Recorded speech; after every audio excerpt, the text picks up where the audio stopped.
Chapter 4, Many-Branch Tree. Marcus considered the Sacred Oak's question. The true answer, of course, was that he hadn't known there was a blessing, so how could he have possibly wondered about what the blessings did or did not do? However, Sacred Oak clearly knew that, but asked Marcus for an answer anyway, so he chose to interpret the question more broadly, as a test to see whether he could puzzle it out. Eventually, he should ask the tree if it had a name. It was only polite. A lot of awakened animals did not, as they didn't have intelligent parents and a society to name them. But the Sacred Oak was apparently really ancient. It had plenty of time to get an actual name it was fond of. Putting that aside for the moment, blessing magic was hard. Using magic to enhance your own body and mind was simple enough. Warrior adept paths were based almost entirely around that idea, but doing the same to other people was another story. Living beings instinctively resisted foreign magic, no matter how benign it may be in the mind of the caster. Both healing magic and blessings were severely impacted by this fact, and as such very few mages specialized in either of those.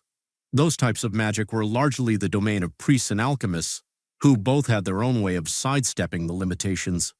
Yet Sacred Oak was said to bless hundreds of people every single year. Even if that was an exaggeration, Great Tree Academy recruited dozens of children every few years and brought them before the Sacred Oak to be blessed en masse. That was a lot of people to bless all at once. And how long did this blessing last anyway? The tree used some unknown magic to contact him over vast distances, something that Marcus couldn't detect at all, despite his considerable magical expertise. If that was the blessing, as he suspected it was, then the blessing was still active after more than a decade. That didn't sound right.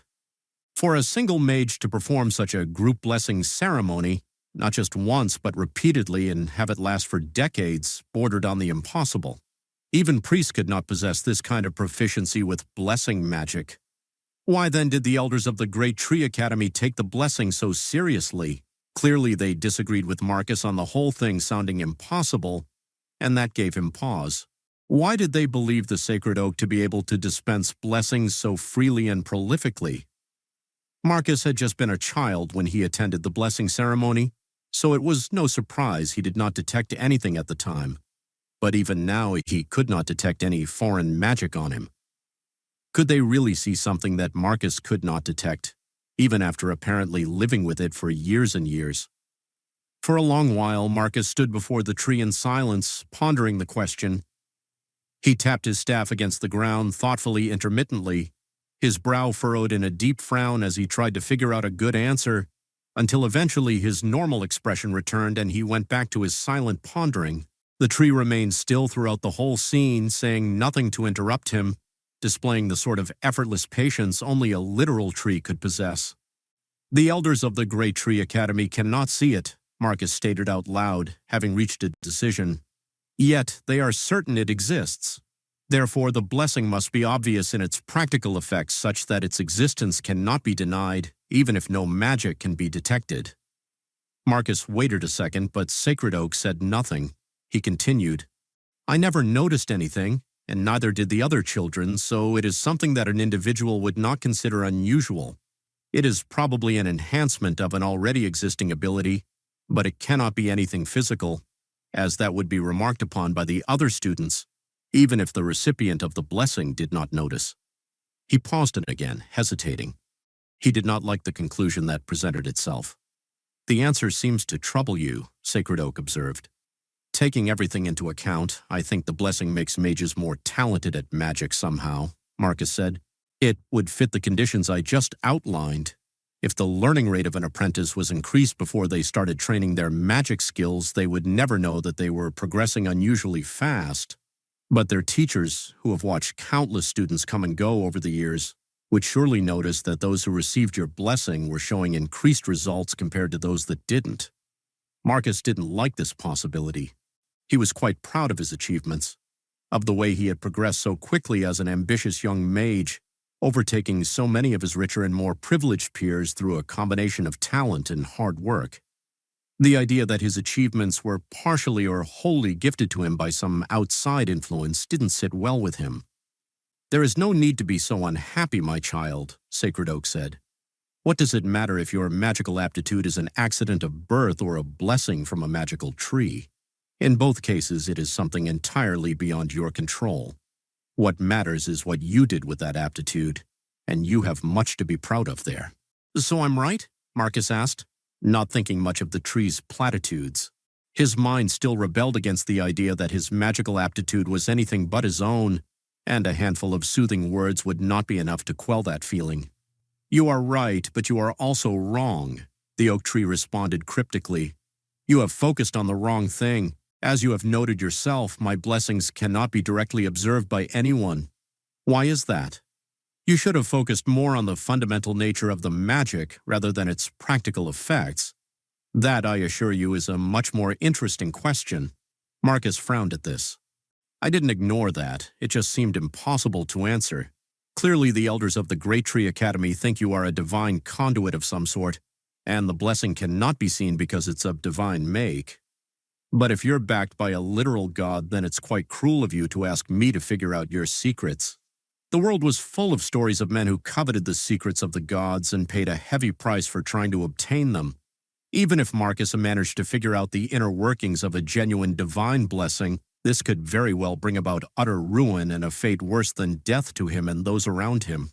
I am not a divinity from the outer heavens. I can assure you of that, the tree told him. I am just an old tree that has lived through a great many things. And the reason you cannot detect my blessing is that you are looking for something foreign and alien, whereas you should be looking for a piece of yourself. A piece of myself? Marcus asked, baffled. The ethereal soul tree inside the sacred oak pulsed for a moment, and the soul tree inside Marcus resonated with it, drawing his attention towards it. Marcus immediately took a step back in shock, raising his staff in front of him defensively. His spirit. But that couldn't be. That was definitely not a blessing of any sort. Every few years, the Great Tree Academy brings their hopefuls before me, and each time I separate tiny pieces of my own soul to form into soul seeds, which I then plant inside of them, Sacred Oak told him. These soul seeds then slowly take root, integrating themselves into their very nature and becoming a part of them. After some time, the soul seed becomes simply another piece of the host soul, indistinguishable from all the rest. Yet it also never stops being a piece of my soul as well. Thus, we are all connected, mere branches of the same great tree. Marcus stared at the tree with a strange expression, staff still raised in front of him, trying to process this. The idea of a foreign soul shard implanted inside of him without his knowledge or consent sounded ominous and threatening, more akin to an insidious parasite than a blessing. Was the tree telling him that as a threat? However, the fact the oak had called him here specifically to tell him this, and was speaking so openly about it, set him at ease to some extent. No matter how he thought about it, it would have been more useful to the tree to keep this kind of thing a secret if it wanted to use it against Marcus in some way. Of course, it's all snapping into place now. No wonder mages pursuing the soul tree technique advance quickly under your blessing, Marcus eventually said, his mind working feverishly. Although he had been intrigued by the mysterious pull inside his soul before coming here, he would have never guessed he would be facing these kinds of incredible revelations. Having a soul fragment from a literal tree must be quite an advantage when your foundational technique is centered around growing a spiritual tree inside your soul. Indeed, Sacred Oak agreed with him. Your wounded pride can rest easy. You are just as talented as you ever were. The foundational technique you practice simply works very well with my soul seed. That would also explain why Great Tree Academy was so zealous about sending their newest recruits to receive the tree's blessings, but no other magical group cared to do so. That would be quite strange if the oak tree could improve one's general talent for magic. However, if the other groups tried to receive the tree's blessings and saw no results from doing so, they would likely reach the same conclusion Marcus had in the past, that it was all just a useless superstition practiced by Great Tree Academy for ceremonial purposes. What if someone switches to another foundational technique at some point? Marcus asked. It depends on how compatible this other foundational technique is with my soul seed, Sacred Oak said. Alas, after us grandfather trees tried to exterminate humanity and wipe out all traces of civilization on the planet, the gods destroyed most of the wood-related magical traditions on the planet as punishment for our sins. As such, the likelihood of finding another compatible foundational technique is very low. Most likely, they would derive very little benefit from my soul seed after the switch. The tree sounded very mournful about this, but Marcus found it difficult to care after what he had just heard. The grandfather trees had done what? What was that about exterminating humanity and wiping out civilization?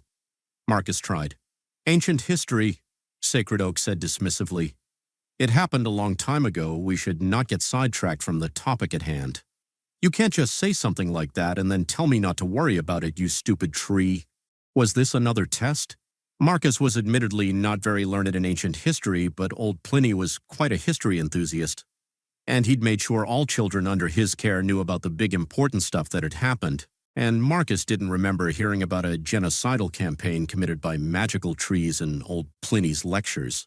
Marcus sighed, lowering the staff in his hand and relaxing. This was just too absurd. Your comedic timing could use some work, Marcus complained. I know you're trying to set me at ease, but your jokes are in poor taste and everything you say just makes the situation sound worse. Are you trying to make yourself look bad? I apologize, my child. I was hoping to get your attention immediately after you became a spirit manifestation mage, after which I would slowly explain all this to you over the course of several meetings. Unfortunately, you didn't seem inclined to listen back then. You ignored me and even left this area of the world entirely. What could I do except wait? I am but a tree after all. Only recently have you come back to this land and noticed my pull. I felt I had to capture your attention the moment we met, the tree explained. You were calling me for years, Marcus asked, surprised. I am not so rude nor desperate, Sacred Oak said. I stopped pulling at our connection once you had left the lands of the Silver League. It was only when I sensed you were back that I started the call again. I am glad you did not ignore me this time. I see. So back to this whole soul fragment business, Marcus said, trying to push the conversation back on track. Soul seed, Sacred Oak corrected him. Sure, Marcus said dubiously. Soul seeds. Why do this? Why call me here to tell me this? Why everything? This is a hard topic to explain concisely and clearly, but I will try, the tree said.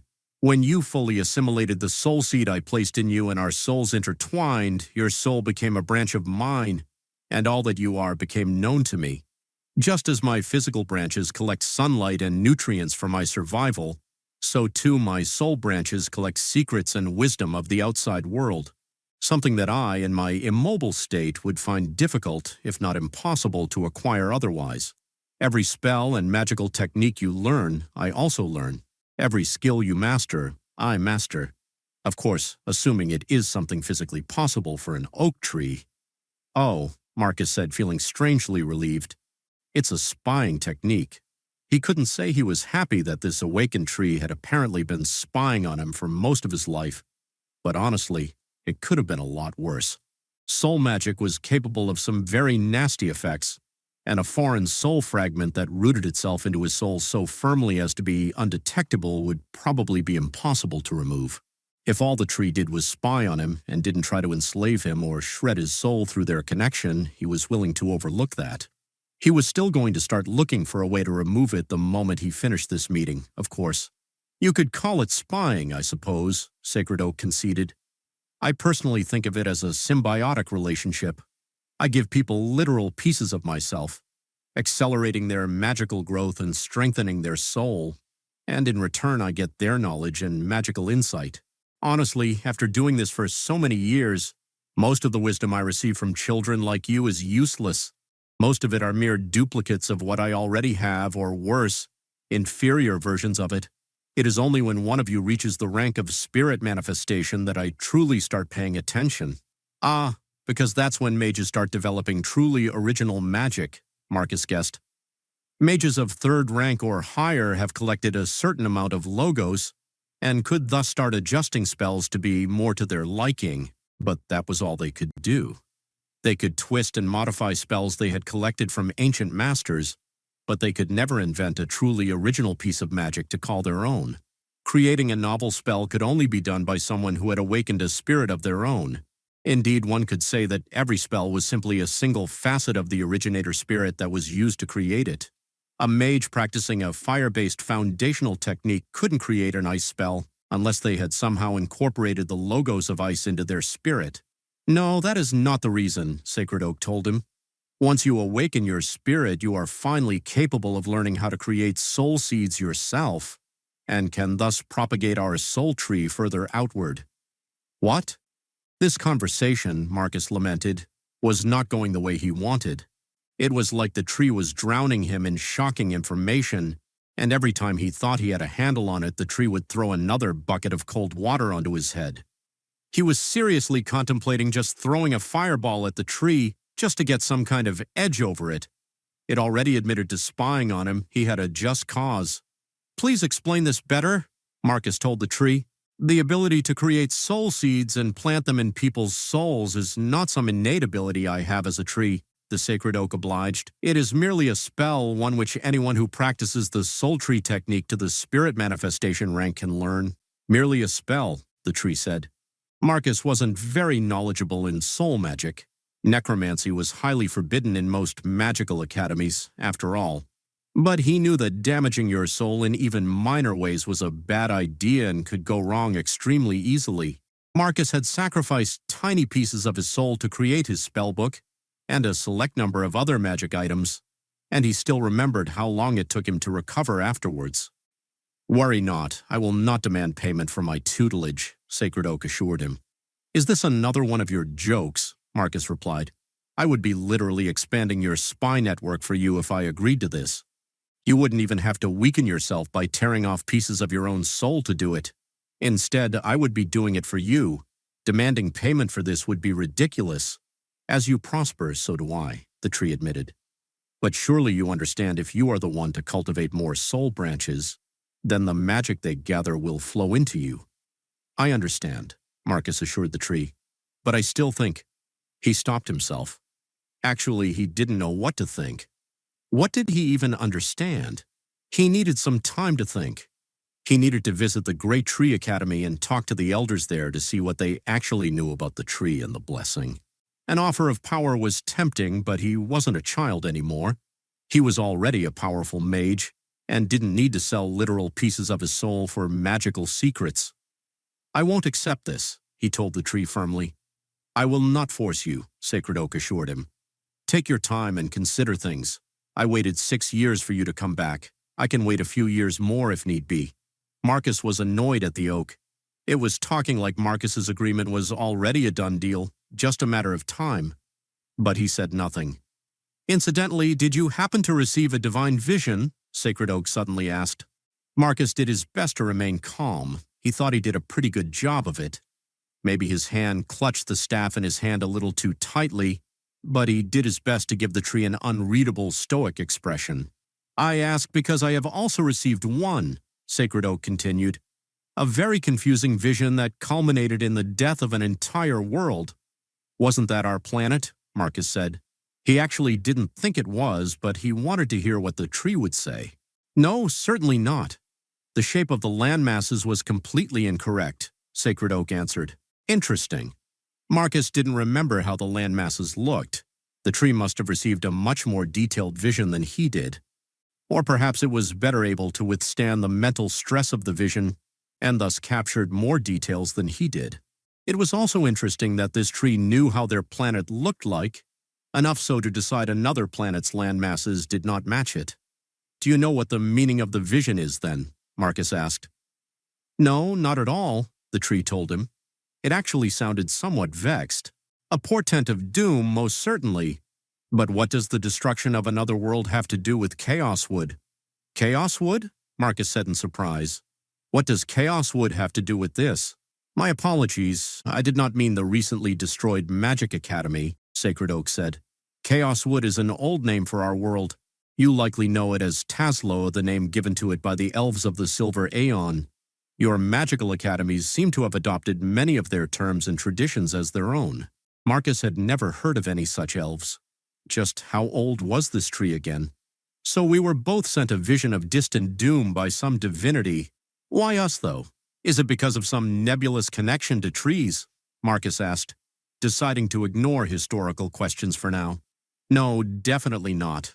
I am certain we are not the only ones who were sent this vision. I know of at least a dozen mages that were also graced with this divine revelation within the last couple of days.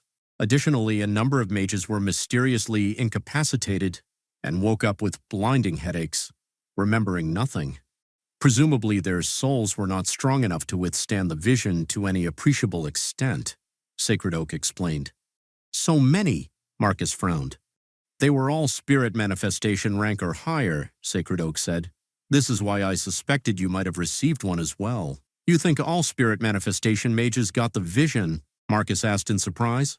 Everyone in the Silver League, everyone on the planet. He had no idea gods were this powerful. All spirit-level adepts, and a number of powerful magical beasts such as dragons and deathworms, Sacred Oak said. Something interesting is surely going to happen in the next decade or two.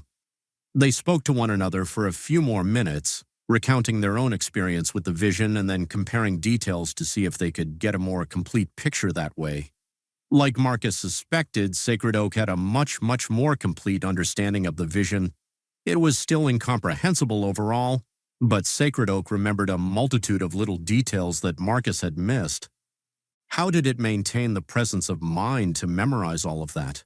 We should continue this some other time, my child, Sacred Oak eventually said. You have given me much to think about, and I am certain you need some time to consider things as well. Feel free to come whenever you are in the mood to talk. I am not a particularly busy tree. That reminds me, do you have a name? Marcus was suddenly reminded of his earlier musings. If we're going to continue interacting, I should learn how to address you properly. Call me Sacred Oak, the oak tree told him. I have had many names over the centuries, but I have never been too attached to any of them. None of them are any more real than this. A new name for each new era. All right, Marcus shrugged.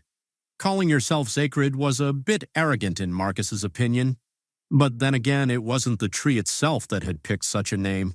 He left Sacred Oak in its clearing and went back to civilization. He immediately breathed a sigh of relief once he was out of its sight. It had been a long time since Marcus had met someone that made him feel so outmatched. Yes, the tree came up on top in this conversation, and Marcus didn't like this one bit.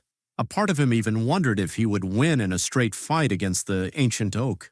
Surely he wouldn't lose to a tree. It couldn't even move. He shook his head, clearing his thoughts. There was no time to sit down and relax. He was always going to visit the Great Tree Academy, if only to honor old Pliny's request to do so. But now that visit had acquired an additional level of importance. The academy was still, as Marcus remembered it, a loose collection of buildings surrounded by gardens and field plots of various sizes. Cultivating magical plants was an important source of income for Great Tree Academy. Contrary to what outsiders thought, this wasn't because the soul tree technique gave people some kind of special knack for caring for plants. Great Tree didn't have any notable spells meant for plant cultivation, but due to the soil and other conditions in the surrounding forest, being perfect for a great many magical plants to grow in. A large white tower dominated the view, its pearly walls decorated with intricate carvings of trees, gods, and animals. The images all seemed to be winding their way up the tower in a spiral pattern, as if traveling into the heavens. The tower was said to be made out of a leg bone of a gigantic dragon the founder of the academy had slain at some point in his life, but only children believed such nonsense. Dragons didn't grow that big. That said, whatever the tower was made of, it wasn't mundane mortar and stone, because the carvings couldn't be damaged by a determined teenager armed with a steel knife. He knew this because of reasons. Majestic white tower aside, the place was relatively small. It was just a minor academy after all. There was also no defensive wall surrounding the place, just a couple of watchtowers on the outskirts of the settlement. The kings of Allura had never given the academy permission to build a wall, fearing their power, fearing the mages there would grow too willful and independent, and Great Tree Academy hadn't dared to defy them. Marcus was sure there were more subtle defenses protecting the academy, though, things that royal inspectors couldn't even begin to detect. At the very least, he could feel some kind of warding field wash over him when he stepped into the inner grounds of the academy complex. His plan, if one could call it such, was to find someone important and ask them to bring him to their leader. There was no need to be subtle. However, before Marcus could even approach the tower, the guards stationed at the entrance immediately noticed him and hurriedly ushered him in, apparently having recognized him on sight. They told him to stay put and wait in the guest room at the bottom while they fetched someone to talk to him. That was weird. Marcus was torn between being amused and alarmed. How did they know him? Sure, he was pretty amazing, but he hadn't been back in Great Tree Academy in a very long while. Your average guard here shouldn't be able to recognize him so readily. Marcus certainly didn't recognize any of the guards. Has someone been distributing drawings of him? He didn't have to wait long. Soon the guards returned with a familiar face. Although it had been a while, Marcus immediately recognized Titus. The man was very distinctive, being almost 2 meters tall and sporting a long, wild-looking beard. The only difference was that his hair and beard had started to go gray in places since the last time Marcus had seen him. Titus was the sole Foundation mage at the Academy and its current leader. "Marcus!" Titus thundered. He'd always had a very loud voice and couldn't or wouldn't talk quietly. "Thank the heavens you read my message. You chose the perfect time to return. If you had come just a few months later, those island swine would have sent another inspection." "What are you talking about?" Marcus asked, baffled. "Did you not receive my message?" Titus asked, sounding a little puzzled this time. Marcus stared blankly at the man. Old Pliny did tell him to go visit Great Tree Academy when he had the time, but not that Titus was urgently looking for him. "You haven't started to go senile already, did you?" Marcus asked jokingly. "How could I receive your messages? I was traveling all over the place. Where did you even send them to?" "You brat, I was hoping you'd learn some humility out of all this, but you haven't changed one bit. No respect for your elders," the man tisked. "I sent messengers looking for you. I guess they failed." Marcus shifted in place uncomfortably. He was traveling on foot through the sea of leaves. Of course, the messengers couldn't find him. Who would be crazy enough to do that? "That does beg the question, though. Why are you here, then?" Titus asked, giving him a judging look. "I got a sudden urge to visit my old home, and figured it would be nice to drop by while I was in the area," Marcus said. "You know, see some old faces, talk about what has been happening while I was gone, offer some help to the Academy if they need it." "Help?" Titus asked. He looked baffled at first, but his look quickly turned speculative. "Who doesn't need help? These are troubled times, Brother Marcus. What kind of help can you offer?" "As you can imagine, my name is poorly regarded in the Hall of the Elders right now," Marcus began. "You don't have to explain anything about that," Titus said, waving his hand in front of him in a dismissive fashion. "In fact, the reason I was trying to find you is that delegations from Great Sea Academy keep coming here, asking me about your whereabouts." Marcus winced internally, though outward he remained calm and impassive. "They've told me much of their grievances with you. I trust I don't need to repeat them to you, yes?" Titus asked. Marcus shook his head in response. "Good. What I was trying to say is that I cannot promise any of Great Sea's resources to you," Marcus said. "However, for anything that I can personally do—" "I don't want anything from those hagfishes anyway," Titus interrupted him. "However, they did promise me a reward or two if I'm able to bring some news of your whereabouts.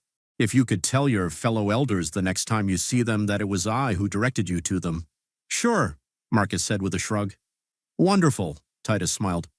"Anyway, I will be blunt, the best way you can help the Academy is by making a heritage tablet of your foundational technique and giving it to us for safekeeping." Marcus was quiet for a moment. Old Pliny heavily hinted that this was the primary thing Great Tree Academy would want from him, and it looked like it was true. However, Marcus still couldn't understand why they wanted that so badly. Titus seemed uncomfortable at Marcus's silence.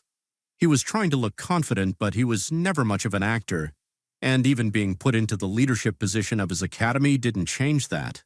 No doubt Titus understood that what he had asked of Marcus was no small request.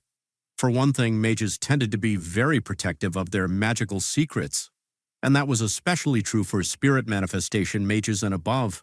Mages derived a lot of power from the mysteries surrounding their exact powers and abilities. Detailed records that spelled out in detail what those abilities were could be easily used against them if they were ever stolen, or a wrong person was given permission to study them. This was especially true in this case because Great Tree Academy was only a small institution and didn't even have a spirit rank adept permanently stationed there as a protector. Could they really protect such an important secret, even if they wanted to? The second issue was that making a heritage record like that was non-trivial. A heritage record was not just a matter of sitting down and writing instructions.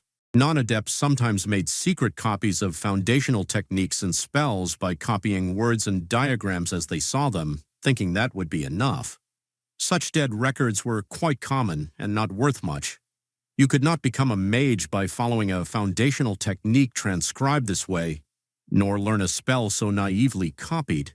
In order for a non-living item to serve as a magical record, a mage had to use their understanding of the magic to imprint it into an object. Only then could another mage attune themselves to the magic stored within. This was a time-consuming process even for relatively simple magic. Depending on the level and complexity of the mysteries involved, a sacrifice of their own soul and logos may be required. In short, Marcus would have to weaken himself severely in order to create this heritage tablet Titus wanted. On top of that, no normal material could hold the imprint of a foundational technique at the spirit manifestation rank. Marcus would have to spend time and effort hunting down suitable materials or buying them out of his own pocket. The Great Tree Academy could never acquire these on their own. "Why is it important that I make this now?" Marcus asked. "Most spirit manifestation mages only make these when they start to grow old and near the end of their life, or they're about to leave material reality and move on to the outer heavens. To be quite frank, I think you are being a little bit premature. I'm willing to give you a recording of my foundational technique, and even some of the many spells I collected in my wandering, but I think I'm still young and growing. A decade from now, I may even advance in rank again, and then this record will be outdated. Wouldn't this be a huge waste then?" "Oh, you think you have a shot at becoming 6th rank?" Titus asked, visibly surprised. "Sure, let's go with that." "It's a possibility," Marcus said. Now that he thought about it, if he did end up making a record of his foundational technique, wouldn't his real rank become abundantly obvious to anyone who looked at it? It would probably be a good idea to come clean to Titus and the rest of the Great Tree Elders before things progress that far. Brother Marcus." Titus shook his head. "You're a bit of an arrogant brat, but all 6 heavens have clearly smiled upon you. Still, I must insist. I know I'm asking for much, and I will understand if you refuse me, but I simply must try to convince you. You have no idea how important this is for us. You probably didn't even notice this, being so naturally talented for all things magical, but there is something wrong with the soul tree technique." "Wrong? In what way?" Marcus asked, unconcerned. He had studied the soul tree technique in great detail over the years and had never seen any flaws.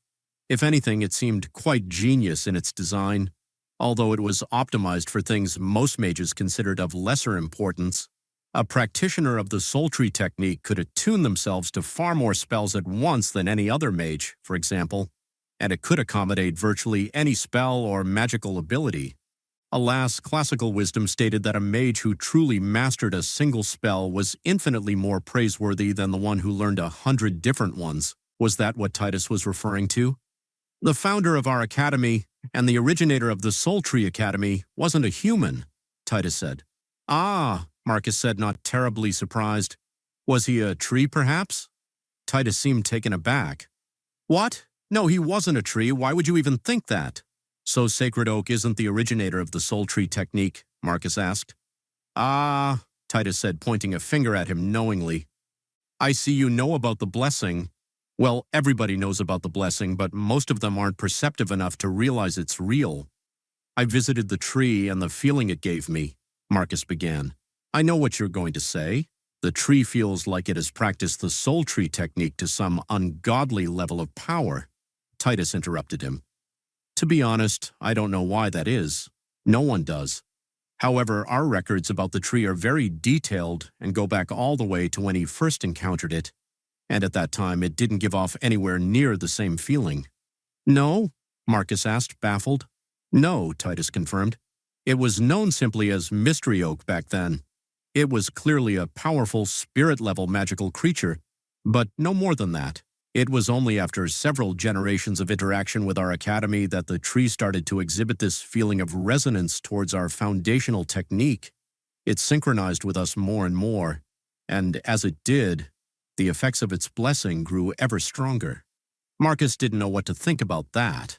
Did the tree switch from whatever foundational technique it practiced to the soul tree technique after coming into contact with the academy?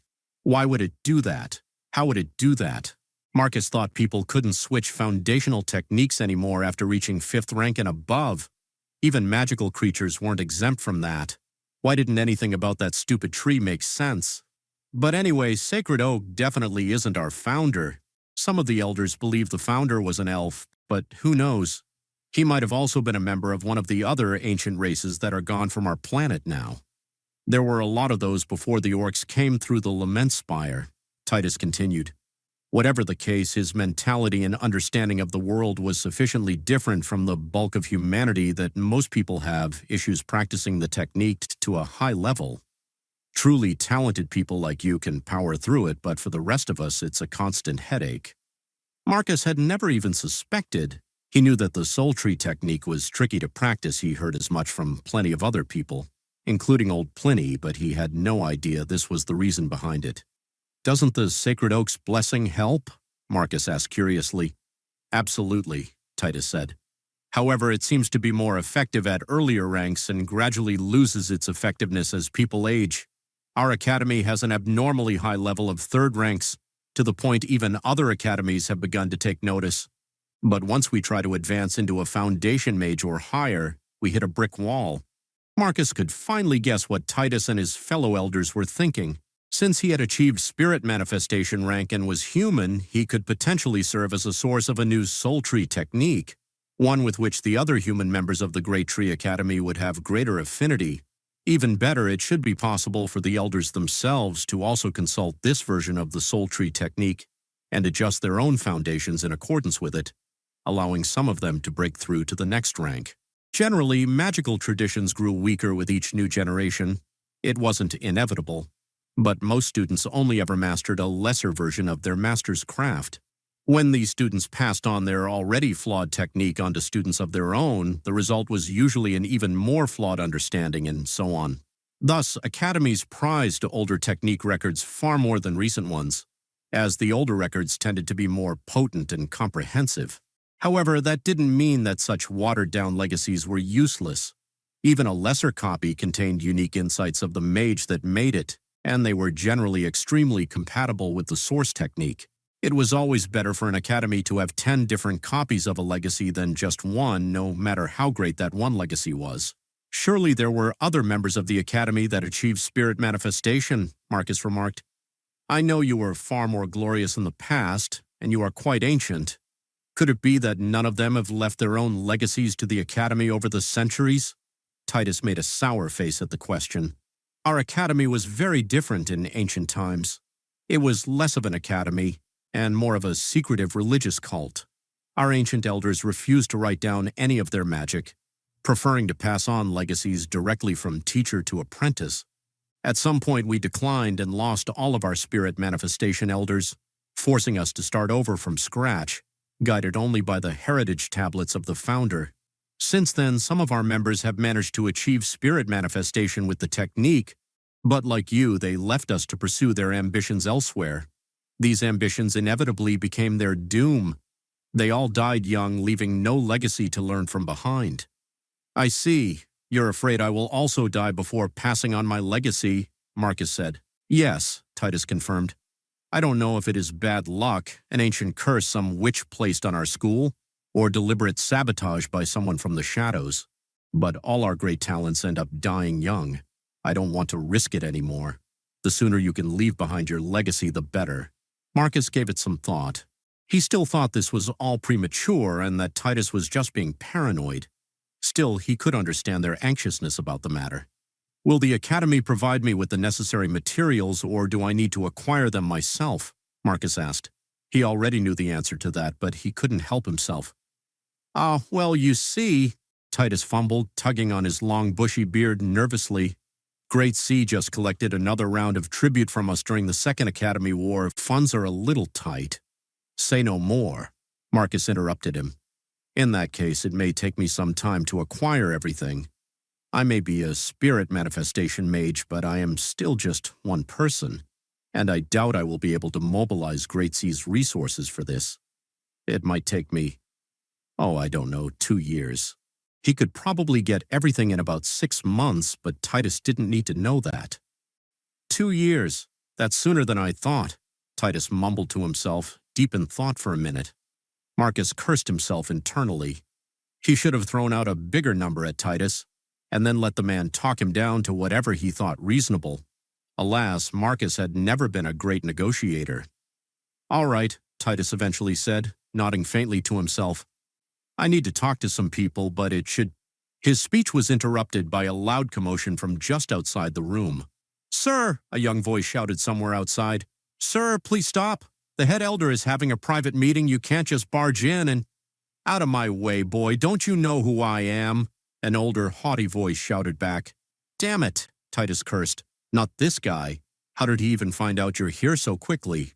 Before Marcus could ask what the hell was happening, a bald, mustached man dressed in extremely colorful clothes barged into the room, practically kicking the door in. A trio of guards rushed in behind him, clearly upset with his actions, yet not daring to seize the man and drag him away from the meeting. One of the guards, a tall young man who seemed to be the leader of the three, gave Titus a terrified look. Titus looked back at him with a dark expression that communicated clearly that the man had made a big mistake. "I'm sorry, sir. I tried to stop him, but—" The young guard babbled frantically. "Master Titus, you promised you would notify me the moment Elder Marcus returned from his pilgrimage," the richly dressed man said, uncaring of the young guard's distress. "Why did I have to find out about his coming from third parties and then fight off your guards just to get here?" "Master Lucius, you are surely exaggerating," Titus said with clearly forced politeness. "After all, it doesn't seem like the guards were doing much of the fighting to keep you away." The young guard visibly shrank back at the comment. Titus waved his hand at him in a silent gesture that caused all three guards to leave the room and close the door behind them. "And good thing they didn't, for that would be treason, wouldn't it?" Lucius said, his arms clasped behind his back. He looked completely unconcerned at being in the room with two powerful mages, one of whom clearly didn't like him. "Attacking a royal emissary is a crime, Master Titus, as is lying to them and obstructing their duties." "Ah, a royal emissary." That explained a lot. Titus didn't seem particularly worried at the accusation, however.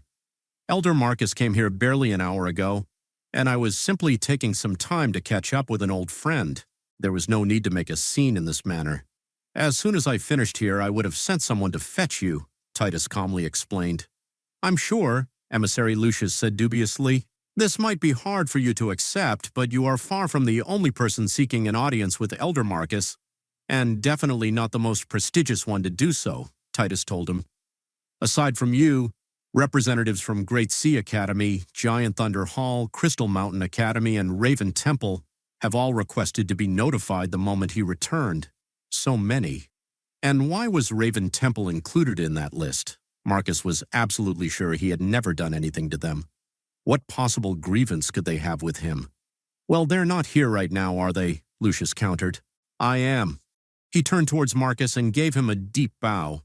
Apparently, he had much more respect for Marcus than he did for Titus, a fact which caused the Great Tree High Elder to frown unhappily for a moment. Marcus responded with a bow of his own, albeit a much more casual one.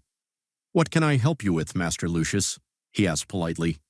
The royal family of Allura was not a powerful force, so offending them would probably not be a big deal. But Marcus had plenty of enemies already. There was no need to add another into the mix. Plus, the orphanage Marcus grew up in was funded by the Kingdom of Allura, hence his surname.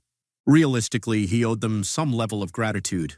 "I apologize for the terrible first impression I have surely given you, but it could not be helped," Lucius said. "I bring a message from His Royal Majesty, King of Allura. He requests your immediate presence in the capital." "All right," Marcus said. Not what he had planned to do, but in all honesty, there hadn't been a specific plan for the near future. "Can I know what this is about?" For the first time since he had barged into the room, the mask of confidence slipped from Lucius's face and posture. He clearly knew what Marcus was being called for, but seemed reluctant to say anything. Mages need preparation to get the most out of their powers, Marcus pointed out. If you need my help with something, it would probably help us both immensely if I knew what I was dealing with. Lucius seemed to think it over for a few moments before reaching a decision. Titus leaned forward slightly, clearly interested in the answer himself. The royal emissary probably refused to say anything to him. A rift in reality has opened up in the royal palace, Lucius said in a hushed tone of voice, and there are things periodically crossing over.